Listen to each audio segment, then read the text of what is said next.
Yes, this is Comment Board Heroes, the special edition, where GM rule change edition. So normally we scroll through the internet and find funny, insightful, stupid comments and read them out.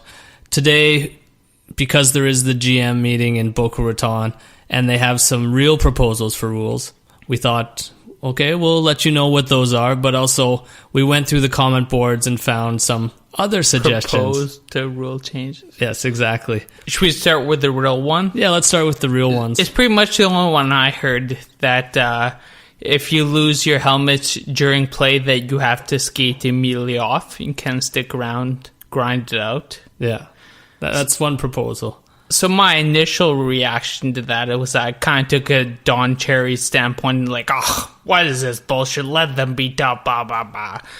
But, like, it's not a bad rule. Like, it just falls in sync with protecting the head, protecting the players. But I see a lot of pushback from the players on this. Yeah. But at the same time, it doesn't happen often. This is my opinion. On the logical side of my brain, it makes perfect sense because you have to wear a helmet to play. Yeah. So if you lose your helmet, you shouldn't be able to keep playing. You should have to go get a new one. But the other side of my brain is kind of like the NHL is the nothing happens league, and one of the last remaining sort of cowboy rogue movie moments is when the guy loses his helmet and stays out and does something. And it, like Joe McGinley just had his retirement ceremony, and one of his career highlights is the shift where he loses his helmet. Scores a goal at the end. Yeah, exactly. And if this rule was in place, the shift couldn't happen. Yeah, and that's where it's going to get sticky, is in the case where a player loses helmet kind of close to the puck and can make plays and just keeps on making plays instead of doing what he's supposed to or going straight to the net. Yeah. So what, they're going to just blow it dead then and give him a penalty for not going? Or what if it's like in the motion of hitting it, his skate comes off, or sorry, his helmet comes off. Are they going to video replay if his helmet was on? Like, I don't know. I don't mind the rule change. It's not going to affect that much, but yeah, the way the rule makes sense, so it would be like when the helmet comes off, you finish whatever play you can in the neighborhood, or your team gets possession, and then you go straight off. Yeah, and it is the international rule now, so it has been sort of tested in international hockey, and it seems to work. Yeah. Another rule was related to helmets again, was players have to wear their helmets in warm-up. I don't know. I don't really care about that. I don't know what you think. People been getting... I hear goalies getting injured in warm-up sometimes from like a hard warm-up shot. Yeah, that really doesn't have to deal with the helmets, though. Yeah. I guess you could get hurt in practice just as easy. I don't know. Do you have any strong opinions on this one? Yeah, I like skating without a helmet. Hope my girlfriend's not listening, which I know she's not. So, like, I don't know. It's fun to be out on the ice without helmet, and it feels like what this rule's kind of telling people or getting to the public mind is like, you're on the ice, you wear the helmet. So I immediately have a pushback, but there's good reasons to be wearing a helmet. Yeah, safety. While on the ice. Okay, and then the last one, this has to do with when you get a power play. Right now, the way the rule is, the refs will go and drop the puck in the offensive zone. But now the team that is getting the power play can choose left side or right side. And I guess it'll be an advantage because you can choose the side that your center is stronger on. Yeah, I mean, set up for that shot off the draw quicker or get set up better. You know, coach will be able to work a better power play if they can. It's really a small adjustment. Yeah, but it's straight up benefiting the power play team, which makes the power play a little more beneficial, I guess. It's a drop in the ocean. It is an advantage, drop in the ocean, but it's a small advantage. Pretty small, yeah.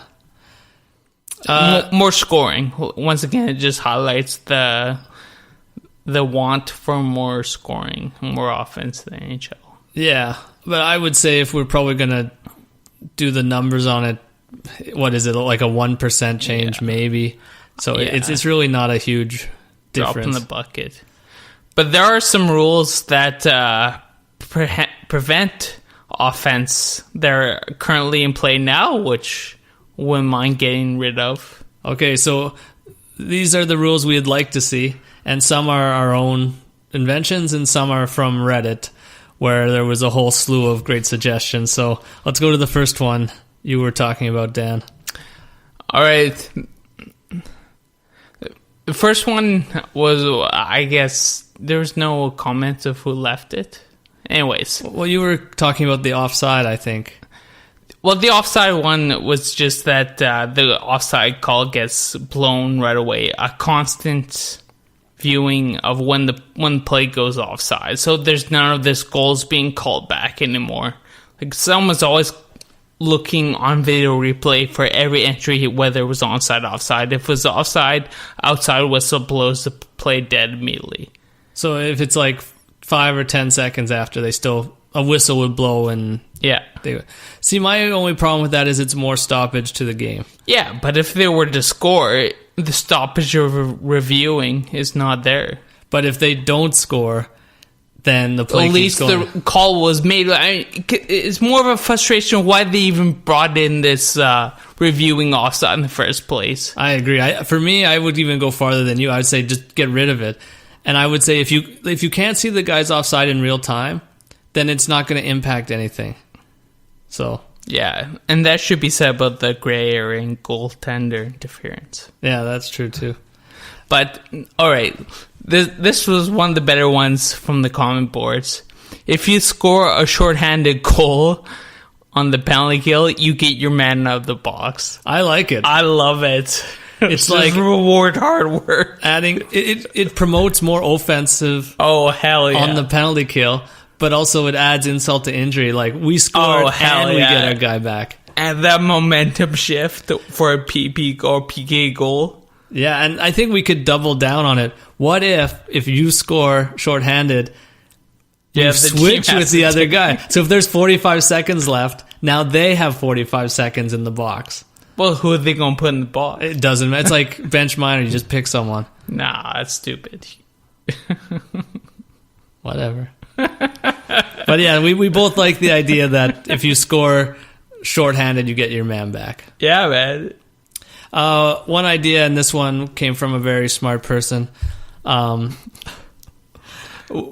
you are in overtime, 3-on-3, there's no going backwards. So, of course, you can go backwards within the zones, but crossing the lines, maybe it's the blue lines, you cannot go backwards from the blue line. And that's to prevent teams from entering, going around. Then they take the puck, they go back to get a line change. So it's more like basketball. You kind of have to go forward in the zone. You can't cross back. Yeah. With that, get rid of shootouts and make the overtime 10 minutes. Bam. There you go. Yeah, I think if you did that, you'd probably 90% of games, 95 would end with a winner. Yeah. Instead of going to stupid shootouts, like, it was fun, like, even up to last year, but now it's not cool anymore. Like, it's not a good way to decide who won a game. It's lost its luster. It lost its luster. Yeah, for sure. All right, do I have another one here? Yeah, there was one you mentioned about goalies freezing the puck, I think. Goalie freezing the puck is similar to icing. No line change. I like that. Yeah. It makes sense, actually. It rewards, again, offensive thrust. So you're putting pressure. Goalie covers. You can ice it, and now your goaltender can't freeze it if you want that line change. You know, that means you gotta work hard to earn your line change. And it'll promote more mismatches. More tired players against fresh players. Yeah. More fourth line against first line. Again, more offense. I like it. It's interesting. We saw one before that you can only change on the fly. It kind of goes similar to that. Yeah, that was another one we saw on Reddit, that whistles, you just line up and face off. You want to change, you got to do it while the game's going. Yeah. What's interesting, kind of goes hand in hand, or is the more extreme version of what they're proposing here, but Speeding up the game, like you say, creating more mismatches, thus more offense, and this is what the league wants, is it not? It is. And there were a ton on Reddit. Maybe we'll revisit this segment a different time. But one last one was the playoff draft. So the concept behind here is instead of having the matchups based on standings, the team that finishes first in the league, They choose their opponent. And then this team that's second chooses from who's left. Yeah. And that way it kind of creates this more rivalry and, like, oh, they chose us, we're going to go get them. And teams can kind of try to pick who they match up well against.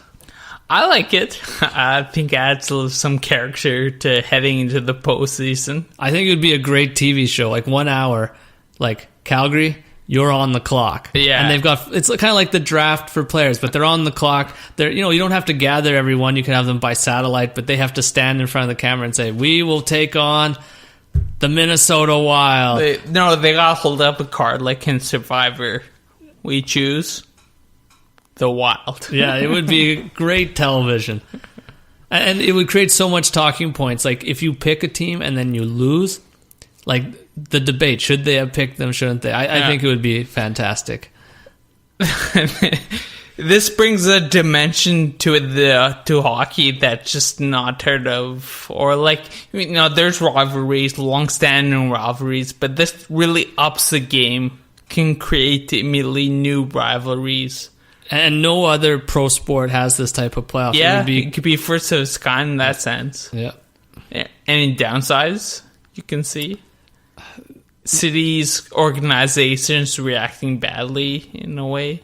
Yeah, maybe if you finish quite high and the top seed picks you, like, there could be, if you finish, let's say, 6th out of 16 and the number one team picks you, maybe then the 6th place team will say, oh, this is bullshit, like, we have to play Tampa Bay this year and we did so well. Yeah.